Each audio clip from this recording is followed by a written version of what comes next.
Hey, Joe from Boulet's Garage. If you want to learn how to reset the maintenance minder on your 2018 Honda Fit or other comparable Honda vehicle, first thing you do is you turn the key to the on position. You're going to scroll till you see the oil change minder where it's on. This one's negative 720 miles.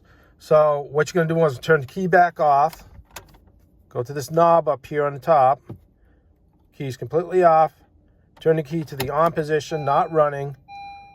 And what you're going to do is you're going to wait.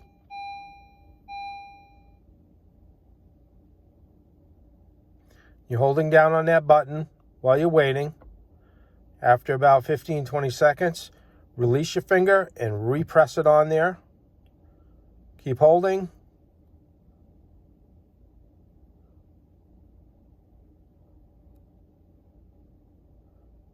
Now you're seeing the top Service A blinking. You're going to release and hold it again.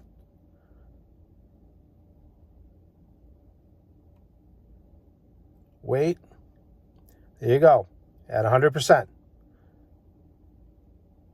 Like and subscribe if you like this video and it's helped you. Have a good rest of your day.